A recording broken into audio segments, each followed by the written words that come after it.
Se o debate sobre dízimo e oferta já é um debate acalorado em muitos momentos aqui na fé cristã, imagina agora que tem um banco de gente crente. Imagina agora que tem um banco da Igreja Batista Lagoinha. Tá sabendo disso? Então vamos acompanhar até o final que eu vou expor tudo isso aqui para você.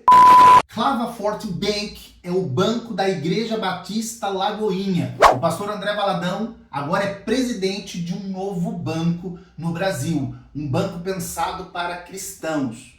Vamos conversar sobre isso e tentar entender, à luz das escrituras, se isso é algo bom ou ruim. Gosta desse tipo de tema? Já se inscreve no canal, deixa seu like e vamos seguir. Confesso que eu não estava muito familiarizado com essa questão, mas ao chegar ao conhecimento dela, fui pesquisar e descobri que há mais de um ano já, ou cerca de um ano, já se vem falando, né? Já se vem a ideia, já vem sido construído essa estrutura desse banco. E que tem como presidente o pastor André Valadão e como diretora a sua digníssima esposa, a Valadão. Então, a família agora tem um império que está estruturado também com um banco. E a ideia é que eles passam desse banco, nós vamos acompanhar junto, tem vários trechos aqui que eu quero compartilhar com vocês, é de que isso seja específico para o povo de Deus, que seja uma coisa para os cristãos. A pergunta que eu quero ver respondida, que eu faço para você e que me leva a fazer esse vídeo é: isso é bom ou é ruim? Isso caracteriza uma preocupação com o reino de Deus ou isso tem mais a ver com uma comercialização daquilo que é a palavra, daquilo que é o ensinamento de Cristo, transformando fiéis em participantes de um negócio que nós vamos ver pode ser milionário? O que você pensa disso? Vai servir a igreja? Vai ajudar a igreja? Ou isso é um mau testemunho, isso é mal para a igreja? Essas coisas vão nos dividir, talvez em pensamento, naquilo que é o debate comum de todas as coisas. Mas vamos avançar, porque eu quero te contextualizar de tudo, para que você possa aí também tirar as suas próprias conclusões, tá bem? Primeiro, o que é o Clavaforte Bank? É o banco do André Valadão, foi lançado em abril de 24, né? É um banco digital com valores cristãos, voltado para doações e investimentos em projetos da Lagoinha. Então, a princípio, vamos pensar que é alguma coisa que vai ser financiado pela Lagoinha, né? Que vai ser parte da Lagoinha. Mas também pode ser aberto para todas as comunidades cristãs, para pastores, para outras igrejas, para níveis de financiamento, para aquisição de terrenos, construções. Será que também vai ser utilizado como financiamento para missões, para projetos missionários? Não sei, veremos. Se você for da Lagoinha, talvez a chance seja maior. Se você não for da Lagoinha, talvez a chance seja menor. Eu sei, está tudo começando agora, né? Declaração do André Valadão a respeito disso. Um banco criado por cristãos, com princípios cristãos, para atender o povo de Deus com excelência e propósito. São palavras aí recorrentes na boca de todo crente moderno. Excelência e propósito, né? Então, vamos fazer um banco excelente, para que você tenha uma conta excelente. Vamos ver se as taxas de juros também serão excelentes, né? Se elas vão estar mesmo para cumprir o propósito. Nós veremos isso, gente. Não sei se sim ou se não. Enquanto eu estava pesquisando sobre a matéria e lendo sobre a matéria, eu não tive como deixar de pensar que já existe um banco com essa finalidade desse jeito, que é o Banco do Vaticano. Já ouviram falar do Banco do Vaticano? É o IOR, né? Ele foi fundado em 1942, o do Vaticano, e foi criado para administrar os bens da Igreja Católica.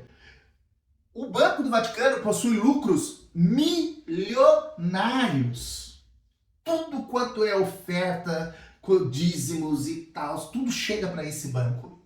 Ele faz a administração de bens, ele faz a venda, ele faz a negociação, ele faz empréstimos, ele tem lucros. É um negócio, é um mercado. E ele tem lucros milionários. Só para você entender do que é lucro milionário, vou falar para você. Em 2019, o Banco do Vaticano teve um lucro de 38 milhões de euros. Em 2020, 36 milhões de euros. Em 2021, 18 milhões de euros. Em 2022, 29 milhões de euros.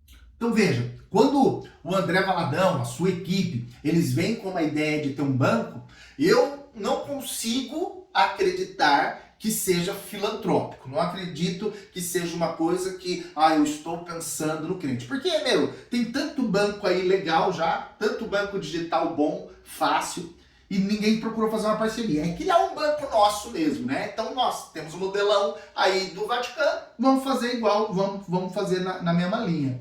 Qual que é o grande problema que eu vejo? Para um primeiro momento, nenhum.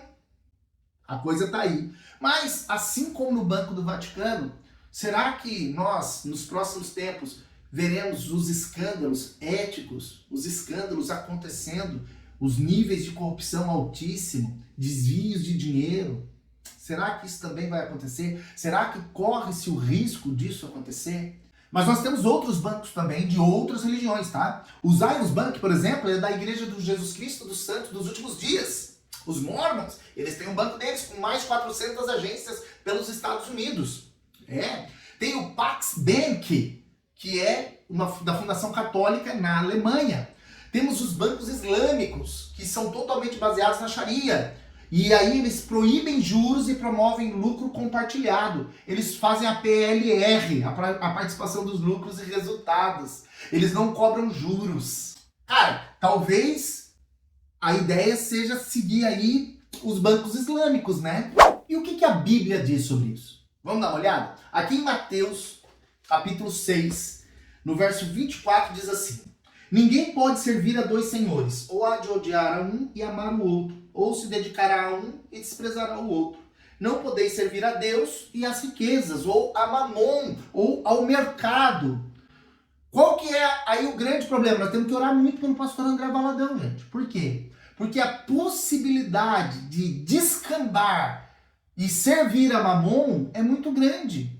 Quando você tem um negócio que é só financeiro, um negócio que é pensado exclusivamente para lidar com dinheiro, você se tornar escravo disso e buscar a maximização disso o tempo todo e passar a amar isso e tornar isso como sendo o centro, a coisa vital, o mais importante, isso é muito fácil de acontecer. Então, oremos para o pastor André Valadão, para que ele não seja tentado a amar mais o dinheiro do que a Deus, né? Porque é impossível amar a dois. Você vai amar um, você vai negar o outro, né, cara? É interessante, né? Interessante a questão como o reino de Deus, ele traz uma outra perspectiva dessa realidade, como ele traz uma outra visão sobre isso, né? E você, de repente, criar um banco para trazer ali dízimos, ofertas centrais ali, centralizar todas as coisas ali. Sei lá, irmãos. Eu não vejo como saudável. Mas quem sou eu na fila do pão, né? Quem sou eu? Também aqui em 1 Timóteo, capítulo 6, no verso 10, meus amados, diz assim: porque o amor ao dinheiro é a raiz de todos os males. E nessa cobiça, alguns se desviaram da fé e se atormentaram com muitas dores. O verso 9 começa assim: os que, porém, querem ficar ricos caem em tentação e em laço, e em muitos desejos descontrolados e nocivos, os quais submergem os homens na ruína e na perdição.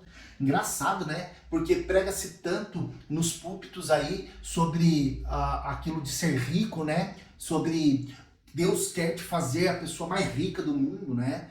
Sobre esse contexto do muito dinheiro, né? Da bênção de Deus estar estabelecida na riqueza financeira. Mas quando a gente lê Timóteo, né, cara, as orientações de Paulo para Timóteo, ele fala assim, desde o 7, irmãos: porque nada trouxemos para este mundo e nada podemos levar dele, tendo, porém, sustento que nos vestir, estejamos contentes. Caraca, né? A teologia da prosperidade não tem muito a ver com esse trecho da carta. Esconde, apaga. Os que, porém, querem ficar ricos caem em tentação, em laço e em muitos desejos descontrolados e nocivos, os quais submergem os homens na ruína e na perdição. Acho que a gente tinha que apagar isso aqui, né? Tinha que renovar, né? Acho que o René Kivitz quer renovar algumas coisas da Bíblia, né? Ele diz que a Bíblia precisa ser atualizada. Talvez essa seja uma coisa também que eles pensem em atualizar, né? Porque o amor ao dinheiro é a raiz de todos os males, e nessa cobiça alguns se desviaram da fé e se atormentaram com muitas dores. Irmãos, nós temos que orar para que os homens não queiram, não se desviem por amar mais o dinheiro, por desejar, por cobiçar, ficar ainda mais rico, porque pobre não é, né, irmão? Né? Não tem, né? Já estão estabelecidos na vida, certamente que sim. Então, será que isso é fruto de ganância? Será que isso é busca de riqueza? Ou será que isso tem mesmo como motivação abençoar, transformar? O homem tem uma natureza corrupta. Nós estamos aqui orando, né, e clamando ao Senhor que tenhamos fruto do Espírito, que a nossa natureza, né, corrupta, ela vá sendo transformada. E vai haver um tempo que aquilo que é corruptível vai se transformar em incorruptível, mas nós lidamos com a corrupção, né? Esse tempo ainda vigente. E nós vemos pessoas fortes em ministério, pessoas com ministérios lindos, né? Como é o caso do Todd White, por exemplo, que acabam se enveredando por caminhos muito complicados. Eu citei o Todd White, vou deixar aqui um vídeo dele para você, se você quiser saber do que eu estou falando.